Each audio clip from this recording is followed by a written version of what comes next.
I'm Catherine Arndt, the Chief of the VLGA Connect Studio. Welcome to today's episode, brought to you by the VLGA, your counsellor support network and the national broadcaster on all things local government. Hi, and welcome back to VLGA Connect. It's time for another in our very popular Local Leaders series, and we're going to spend a few minutes getting to know the CEO of Glen Eira City Council just a little bit better today. Rebecca McKenzie, lovely to see you and welcome to the show. Thanks, Chris. Lovely to be here. You've been the CEO there at Glen Eira since 2016, if I'm not mistaken. So the years are adding up, aren't they? So how are things going at Glen Eira these days? No, you're right, Chris. It's been about just over nearly 7.5 years, which is a very long time for any CEO these days, but actually particularly a long time for me. Yeah. But no, look, I guess that bodes as to why how things are going. Things are going really well. I'm very fortunate. I've got a great council, good staffing group, and a great community as well. So you don't often get the trifecta. No, very, very true. So things are obviously going well. I want to talk a bit about a couple of things that are current there just shortly. But what we do like to do on this program is find out a little bit more about you and your background. And I'm not sure if you and I have ever had the conversation about how you came to be a local government CEO. Was it always part of the plan? I often say, Chris, that I'm not sure that anybody goes and has a chat with their high school guidance counsellor and says, the thing that I really aspire to be is a local government CEO. No, I'm a bit of an accidental CEO, really. I'd been living and working abroad in the UK and in Ireland. And when I came back to Australia, it was around the time of the global financial crisis. And I applied for a job at Yarra Ranges Council and happened to get it. And then, not long, I was their Director of Corp Services, and not long. Was that a first local government role for you, or were you in local government in the UK? Well, I'd worked for local government in the UK. I worked for Swindon Borough Council for 5 years. But councils are a bit different over there. Yeah. We think that we've got it tough here with 9 councillors, for example. Over there was like 59 councillors and a cabinet and a backbench and all of those sorts of things. So it's a really different model, but it was enough to give me a taste as to what local governance was all about. And I'd worked for the state government in Queensland before going overseas. So I had a public sector, public purpose background, but HR is my profession. So I think I'm one of the only CEOs certainly in Victoria with a HR background. But I was doing corporate services at Yarra Ranges, and then I was at a bit of a career crisis and thinking, well, what do I want to do? Do I want to go into general management and stay in that, or do I want to move out and go into a much larger organisation and follow my kind of profession of HR? And I did the LG Pro XLP program. And I think that was a bit of a turning point for me of thinking, actually, maybe I can do it. And then I got some great encouragement from my CEO at the time, Glen Patterson, who has, I think Glen's stable of directors has done pretty well in terms of transitioning to CEOs. So good on you, Glen. And I ended up as the CEO up at Mitchell Shire, and the rest is history. And I'd forgotten that XLP link. And then ultimately were you not president of LG Pro for a time?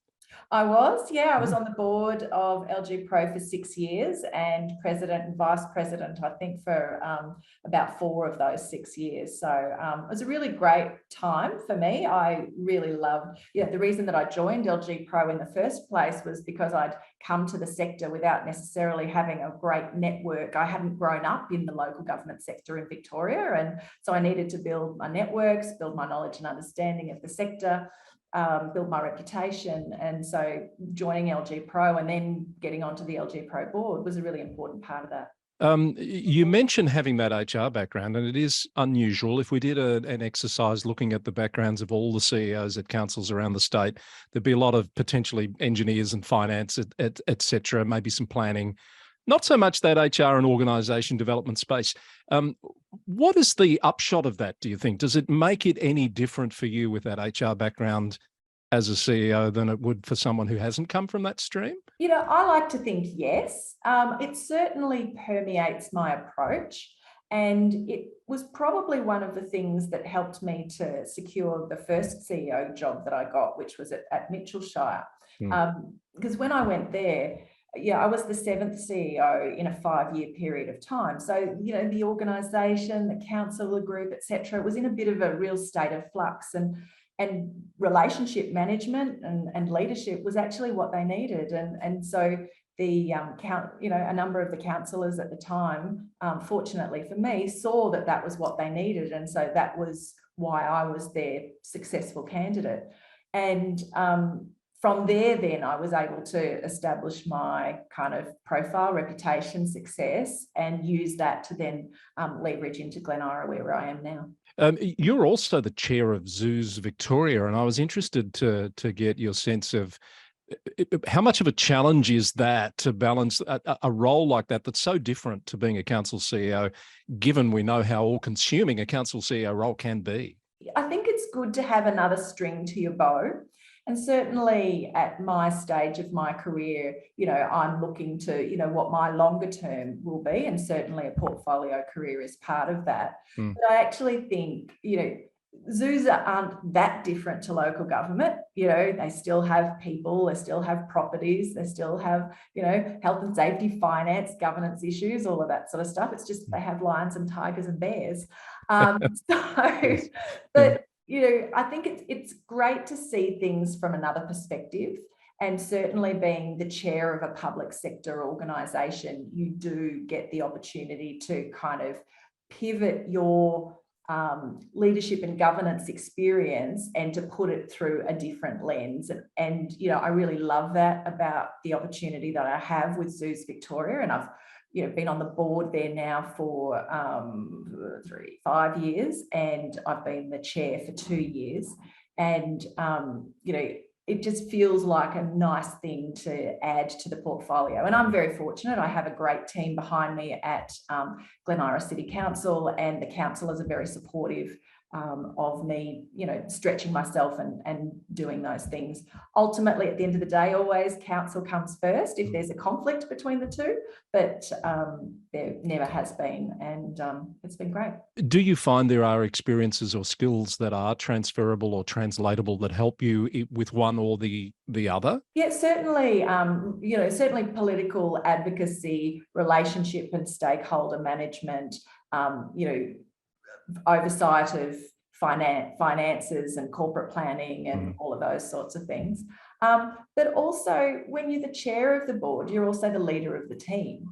So it's very much about how you create that sense of cohesion amongst the board members, particularly when, they're only coming together, maybe 10 times a year, but needing to provide good, strong leadership to the organisation.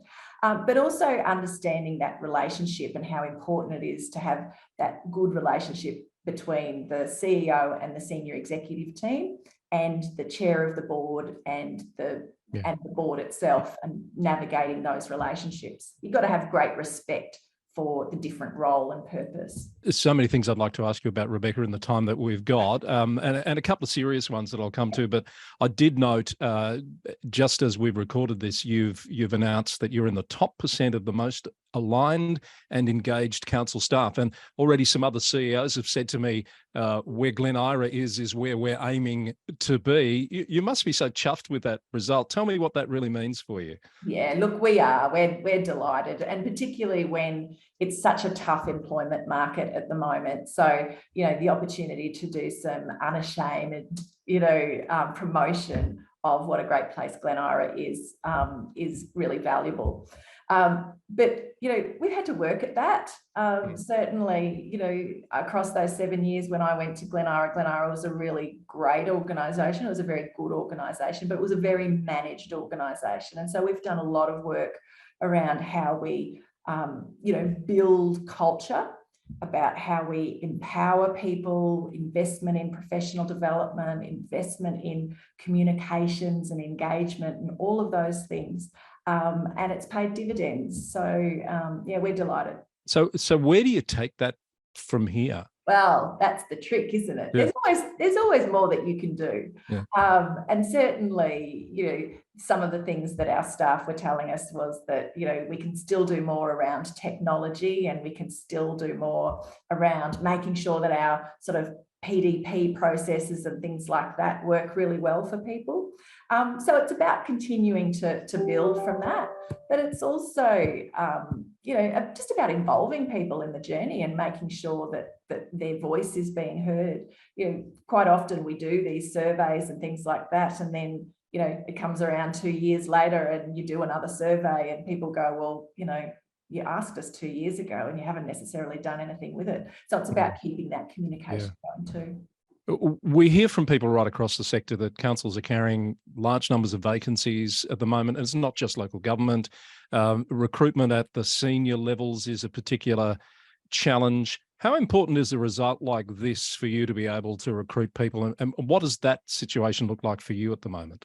Yeah, look, we're experiencing challenges as well, particularly in some of those really hard to recruit professions, building surveyors and, project managers and things like that. So, I think everything that you can do to, as a leader of an organisation, everything that you can do to positively promote your organisation, particularly from the experience of the staff who work there. I think, if candidates have choice these days, they've got wonderful choice. And so if you take the issue of geography out, because we know people will sometimes choose places that are close to home and those sorts of things. If you take that out, then, what's the difference for somebody between choosing to come and work at Glen Eira versus going to Port Phillip or Stodington or Bayside or that sort of stuff? All great councils, but what's the difference? Yeah. And I think for Glen Eira, the difference is our culture, and that's certainly what staff tell me. You talked a bit about your experience in the UK, and it seems every week we're hearing a story about how a UK council is in serious financial strife. Here in Victoria and Australia more broadly, a lot of people, your mayor included, have been quite vocal about a need for some fundamental change to the way the sector operates financially. There's issues with the model. What's your take on that, and how far are we away from seeing the sorts of things that are happening in the UK? I think that there are similarities and differences with the model in the UK. And, I think we need to put it in context that councils in the UK run a whole range of different services that councils in Australia don't necessarily run. But that being said, there are, we see things that happen in the UK then get followed here. So, for example, when I was in the UK, there was a really big focus around, sort of performance measurement and setting KPIs and all of that sort of stuff. A lot of that then followed in some of the Australian models. The whole best value thing came out of the UK, didn't it? That we had here some time back, yeah. Yeah, it did. And, so certainly when I went to Swindon Council, they were, I think, the second worst performing council in the UK. And, was really fortunate to be there through some of that period of significant transformation. And then I saw a number of those kind of themes arising when I came back to local government here in Victoria. But look, they're quite horror stories in terms of, billions of pounds in debt and things like that. I think that the government would step in here and put a council into administration potentially earlier than some of the issues over there. But they're seeing a model now where they're having, the equivalent of monitors and administrators and things like that put in place. So in many ways, that's an emerging theme over there that perhaps, some of the Australian councils have been a little bit ahead of. Yeah, you're right. I hadn't thought of it like that. Their administrators so far being brought in, or commissioners, have been because of financial failures, whereas we've really only seen them here because of governance failures to date, haven't we? Yeah. Yes, that's right. Yeah. So how is the financial challenge currently being experienced by all councils with cost of living and rising prices, etc.? How is that manifesting for you at Glen Eira? Have you had to make some tough budgeting decisions? Yeah, look, we're in a real sort of challenging situation at the moment, because we are the council that generates the lowest amount of rates per assessment in all of Victoria. So if you look at all of the benchmarking figures, because we've always had low rates, we've kept our rates low. And then, of course, rate capping came in and they've stayed low. Yes. So in many ways, as the councillors say, we're victims of our own success. Again, if you look at the benchmarking data that we've done, we're a very efficient council as well. So our cost of service is quite low. But the combination of all of those things, and then when you overlay the challenges of COVID, we had really big hit to our income streams during COVID. Also, we're the only council in Victoria that runs residential aged care, so a nursing home. So we ran 3 nursing homes through COVID, and the impact of that was significant in terms of the impact on our bottom line. We had nobody die on our watch, which was great, but it cost us $8 million that might not normally cost us. And then, like everyone, we're seeing all of our capital works projects coming in, 20 to 30% over what we'd anticipated. All of our costs to service are going up, insurances, etc. I'm not telling anybody anything new. And I think previously, prior to COVID, people thought that local government sort of financial challenges were just about potentially rural and regional councils. But I think what COVID has done is really demonstrated that actually it's a sector-based issue. So what Glen Eira is calling for is to say, this model of local government, it served us pretty well until this major disruption. But perhaps there's an opportunity for us to sort of, how do we look at it differently? How do we make sure that we're all financially sustainable? The sector is financially sustainable for the long term. And how do we make sure that local government is in the steering, in the driving seat of that, rather than waiting for the state government to do something to us? So in New South Wales, you might be aware, they're developing an independent review of the financial model of the local government sector, which I'm sure we'll all be keeping a close eye on to see what sort of insights we gain from that. 2 more perhaps quick questions in the time we've got. Rebecca, you've always been a very strong advocate for moving the dial on gender equity in the sector. Very recently, we've had the 2 biggest councils in the state appoint female CEOs on an ongoing basis. That's got to be a couple of big ticks for you. Do you know where that number is at now, the ratio? Yeah, look, Chris, I have to say I'm delighted. Was delighted about Alison and Ali's appointment. So a big shout out to them if they're watching this clip. I think we're at 27 out of 79. So we've still got a little way to go, Chris, before we get to 50-50. But if I was to reflect back to when I first became a CEO 10 years ago, I think I was one of 13. So we have made progress. But I was talking about this very issue with actually Natalie Hutchins, who's Minister for Women, just this week, actually, and checking in on where her thoughts were at in terms of the Gender Equality Advisory Committee and where, the progress of that and how we might put a bit of a rocket under some of the work that's, has potential to influence. Stay tuned. 7.5 years, as you said, nearly 8 years as CEO at Glen Eira. Is there a use-by date on CEOs at the same council, do you think? Yeah, look, I think there is. Yeah, good question. I think there is. But it will vary depending upon the individual and the council and what the council is dealing with and all of those sorts of things. So, I like to say I've got a contract that sees me out through this elected council, and we'll see what the next council wants. Regardless of whether it's this council, how long do you see yourself doing this type of work? Because I have heard you say it's one of the best jobs that you can have. I'm assuming you're not likely to give it up anytime soon, or are you thinking about the next phase?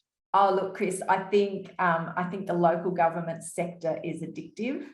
I do think that the role of CEO is a tiring one over time, and it does take a lot out of it. You've been there, you know what it's like. Yep. You're all things to all people, and so I think that my future, probably I'm hoping that I'll be able to continue to find things that give me joy.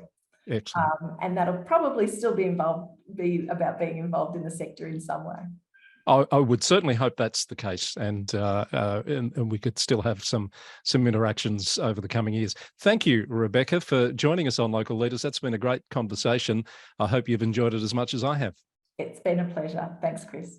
Rebecca McKenzie is the CEO at Glen Eira City Council, our guest on Local Leaders today from VLGA Connect.